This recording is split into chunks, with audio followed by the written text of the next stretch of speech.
इसको निकल लिया था। जो आप इस फिश को तो जानते ही होंगे, जो ये सांप जैसी लगती है पर ये सांप होती नहीं है। ये फिश को निकल जाते हैं तो ऐसे फिश घूमती है। अब फिश का कंगाल देख सकते हैं, कंगाल कैसा होता है फिश का। तो ये अपनी पूंछ को हिला हिला के निकल सकते हैं। अब आप इसी जानवर को देख लीजिए। अब ये सांप कितना बड़ा पशु को निकल गया है। अब ये नहीं देखते कि कितना बड़ा खा रहे हैं। इन्हें अपनी भूख मिटाने से मतलब, ये नहीं सोचते इनसे बचाव होगा कि नहीं होगा। अब देखना ये है ये इस पशु की क्या हालत कर देगा। अब आप देख लीजिए, इसने पशु को आखिरकार मार ही दिया। सांप सबसे खतरनाक लगता है हमें तो, वो तो बड़े से बड़े को भी निगल जाता है। ये मेरे को हिरन का बच्चा लग रहा है। ये कितने सुंदर सुंदर बच्चे हैं। इनकी माँ आती है फिर इनको खाना खिलाती है। यहाँ पर सांप बस एक इंतज़ार में बैठा है कि कब इन बच्चों की माँ जाए और कब वो इसके बच्चों को भोजन बना के खाए। लेकिन अब देखना ये है क्या बच्चे बच पाएंगे। तब ये चिड़िया उड़ गई है और यहीं पर सांप आने वाला है। आपको दिख रहा होगा,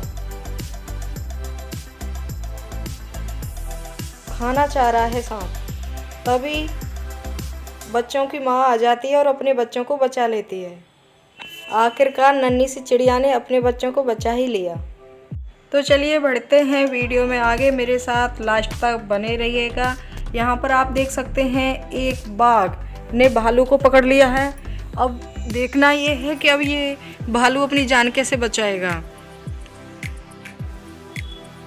भालू बेचारा आज बुरी तरह से फंस चुका है। अब देखना ये है अब भालू के साथ होगा क्या। अब देखिए यहाँ पर 2 बाघ हो चुके हैं, भालू अकेला है। अब भालू खड़ा हो के डराने की कोशिश कर रहा है, लेकिन दोनों बाघ उसके पीछे पड़ ही गए हैं। बेचारा भालू बचने की कोशिश में लगा हुआ है, पता नहीं अब इसके साथ में क्या होगा।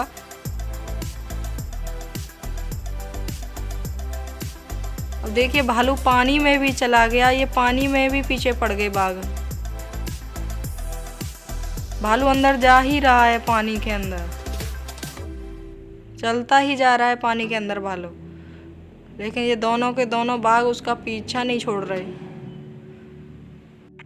वो तो आप जानते हैं जंगल में वो ही जीता है जिसमें दम है, जो बिना दम वाला तो मारा ही जाता है।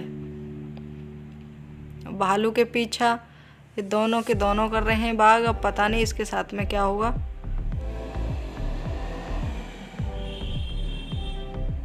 भालू भी अपनी तरफ से पूरी कोशिश कर रहा है उन्हें भगाने की। जंगल में एक से एक खतरनाक होता है। वो ये क्या हुआ, ये बाज ने ही शेर का बच्चा चुरा लिया। यहाँ पर देख लीजिए, जो ये प्यारी सी ब्लू बर्ड जो दिखती हैं वो इतनी खतरनाक होती हैं कि वो एक सांप के लिए भी भारी पड़ जाती हैं। यहाँ पर वो सांप निकल के जा रहा था, लेकिन इस ब्लू बर्ड ने उसका पीछा नहीं छोड़ा, उसको तंग करती ही रही। यहाँ पर सांप परेशान हो चुका है, वो बार बार उस पर हमला करने की कोशिश कर रहा है, लेकिन ये ब्लू बर्ड बहुत खतरनाक है। कभी उसके मुंह को पकड़ती है तो कभी उसकी पूंछ को ही पकड़ लेती है। आज ये तो मालूम पड़ गया है जो ये सुंदर सी दिखने वाली ब्लू बर्ड कितनी खतरनाक होती हैं। खासकर ये सांपों के लिए ज़्यादा खतरनाक होती हैं। सांप भागने की पूरी कोशिश कर रहा है, लेकिन ये पीछा ही नहीं छोड़ रही, बार बार उसे घायल किए जा रही है। सांप भी बहुत परेशान हो चुका है। जिराफ को तो आप जानते ही होंगे, जब ये प्रहार करते हैं तो अपनी टांगों से करते हैं, मारते हैं किसी को तो अपनी टांगों से मारते हैं। तो हुआ क्या कि जिराफ अपने बेबी जिराफ के साथ था, लेकिन वहीं पर ये शेरनी आ गई उसके बच्चे को खाने के लिए। लेकिन हुआ क्या कि इस जिराफ ने मारना तो चाहा पैर शेरनी में, हुआ क्या उसके बच्चे में ही पैर लग गया, यानी कि बेबी जिराफ में जिराफ का पैर लग गया और वो गड्ढे में गिर गया। अब हुआ क्या कि गड्ढे में वो गिर गया तो शेरनी को मौका मिल गया और वो उसको खाने लगी। अब जिराफ तो फिर आखिरकार माँ तो माँ होती है, वो माँ गड्ढे में कूद के आई और अपने बच्चे को बचाने की कोशिश करने लगी। अब उसका बच्चा खड़ा भी हो गया, लेकिन वो घायल हो चुका था, खून बह रहा था उसका। लेकिन जिसकी मौत आ गई है उसको कोई नहीं बचा सकता, तो वो बच्चा पानी में घुस गया और आखिरकार उसने अपना दम वहीं तोड़ दिया।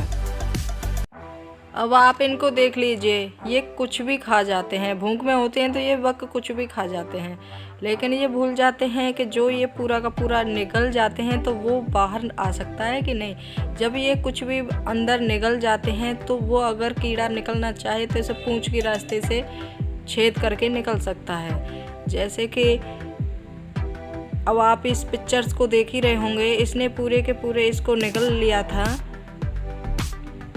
जो आप इस फिश को तो जानते ही होंगे, जो ये सांप जैसी लगती है पर ये सांप होती नहीं है। ये फिश को निगल जाते हैं तो ऐसे फिश घूमती है। अब फिश का कंगाल देख सकते हैं, कंगाल कैसा होता है फिश का। तो ये अपनी पूंछ को हिला हिला के निकल सकते हैं।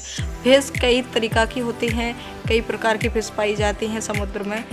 जो ये बड़ी फिश होती हैं ये छोटी फिश को निगल जाती हैं, तो बड़ी फिश के साथ में फिर क्या होता है वो आगे देखिए। जैसे किसी ने फिश को पकड़ा तो उस फिश के अंदर बहुत सारी फिश पाई गई, तो इसका मतलब यही है कि इस बड़ी वाली फिश ने छोटी छोटी फिश को निगल लिया था।